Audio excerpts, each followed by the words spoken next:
ચોમાસા અગાઉ સુરત શહેરની અંદર ખાડાઓનું સામ્રાજ્ય જોવા મળ્યું, જેમાં ભરીમાતા ફુલવાડી મદીના મસ્જિદ પાસે સંપૂર્ણ રસ્તો ખોદી કાઢતાની સાથે જ ગટરના કારણે લોકોને હાલાકી પડી રહી છે।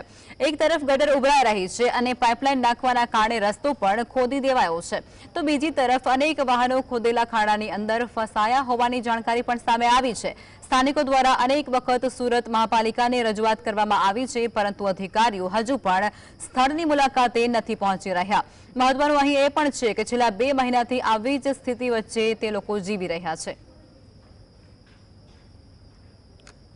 શહેરની અંદર ઠેર ઠેર ગંદકીનું સામ્રાજ્ય જોવા મળી રહ્યું છે, બીજી તરફ ખાડાઓનું સામ્રાજ્ય જોવા મળી રહ્યું છે। ત્યારે જીએસટીવીની ટીમ અત્યારે ફુલવાડી ખાતે પહોંચી ચૂક્યો છે અને ત્યાં અત્યારે જે રસ્તો જે છે તે 2 મહિનાથી વધુનો સમય થઈ ચૂક્યો છે અને ખોદી દેવામાં આવ્યો છે। વાહન ચાલકોને અવર જવર કરવા માટે ખૂબ જ હાલાકીનો સામનો કરવાનો વારો આવી રહ્યો છે। બીજી તરફ જે ગટરનું પાણી જે છે તે ઉભરાઈ રહ્યું છે, એટલે નાના બાળકો પણ જો ઘરની બહાર રમતા હોય તો બીમારીનો સામનો તેમને પણ કરવાનો વારો આવી રહ્યો છે અને સ્થાનિક લોકો દ્વારા અનેક વખત રજૂઆત કરવા છતાં સુરત મહાનગરપાલિકાની ટીમ માત્ર ને માત્ર દાવાઓ કરવામાં આવી રહ્યા છે, પરંતુ સ્થાનિક લેવલે કામગીરીના નામે શૂન્ય જોવા મળી રહ્યું છે। અહીંથી વાહનો જઈ રહ્યા છે ત્યારે તેમને પણ ફસાવાનો વારો આવી રહ્યો છે। ત્યારે સ્થાનિક મહિલા આપણી જોડે ઉપસ્થિત છે। બેન, कितने दिन से ये परेशानी हो रही है और क्या कहूँ?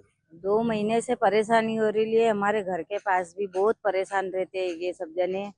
बच्चे खेलते हैं, कोई खड्डे में गिर जावे कर जाएंगे, गाड़ियाँ फंस रही है, गटर लाइनें बहुत उभरा रही है, कोई समझ में नहीं आता। छोटे छोटे बच्चे का घर रहेगा, बीमार सीमार पड़ेंगे, अभी बीमारियाँ कितनी फटेली हैगी।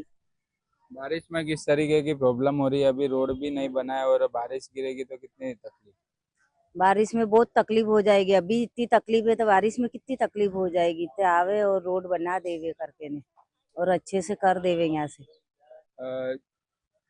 દાદા, કેટલા સમયથી આ પ્રોબ્લેમ જોવા મળી રહ્યો છે? કેટલી વખત તમે રજૂઆત? 2 મહિનાથી કામકાજ ચાલુ છે અહીંયા, પણ કામની કોઈ ગતિ જ નથી અને કર્યું બી તો અધૂરું કામ કર્યું, પાછું પેક કરી દીધું ને આ જગ્યા પર બધા પાણી લીકેજ થાય એટલે બધું જમીન નરમ થઈ જાય, ગાડીઓ ફસાઈ જાય છે, આવવા જવાની વાહનોને તકલીફ છે, અહીંયા રહેવાના રહીશોને તકલીફ છે, પાણીની લાઈનો તોડી લાગી છે। અમારા ખર્ચે અમે 2-3 વાર બનાવી અને આ લોકોને એકદમ ત્રાસ થઈ ગયું, કોઈ જાતનું કોઈ સુનવાઈ નથી। કેટલા વખત મીડિયાવાળા આવીને બરોબર કહીને ગયા, પણ કોઈ જાતની કોઈ કાર્યવાહી થતી નથી। કેટલી વખત તમે સ્થાનિક લેવલે રજૂઆત કરી છે એસએમસી ને, પણ કેમ કાર્યવાહી કે કામગીરી નથી કરી? કઈ એમને કોઈ સાહેબ ઓફ થઈ ગયેલા, એમાં કઈ કામકાજ અટકેલું હતું ને પછી બરોબર બંધ કરી દીધું। હવે શું કારણ છે શું નહીં એ તો કોઈ વ્યવસ્થિત જવાબ જ નથી। કોઈ ઓફિસર માણસ અહીંયા આવતો બી નથી ને કોઈ જોતો બી નથી, એટલે કઈ સમજ જ નથી પડતી કોને રજૂઆત કરીએ। બિલકુલ, જે કોઈ અધિકારી અહીં જોવા નથી આવી રહ્યા એવું સ્પષ્ટપણે જણાવી રહ્યા છે। આપણે દ્રશ્યો બતાવવાનો પ્રયત્ન કરી રહ્યા છે કે ગટરની લાઈન બીજી તરફ ઉભરાઈ રહી છે, એક તરફ રસ્તો ખરાબ છે, એટલે તંત્ર જે રીતના લોકો હજુ અન્ય વાત કરીશું, જે રીતના વરસાદી ગટર બી તોડી નાખી છે, તમે કેવું છો શું છે? કહેતા હતા કે લાઈન નાખી દેશું તો પણ લાખી નથી, વરસાદી ગટર બી બનાવી નથી। આ તો હમણાં 2 દિવસથી આટલું બધું સુકાયું, બાકી તો આવવા જવા માટે અમને સાઈડ પરથી પગદંડીમાં આવવું પડતું હતું।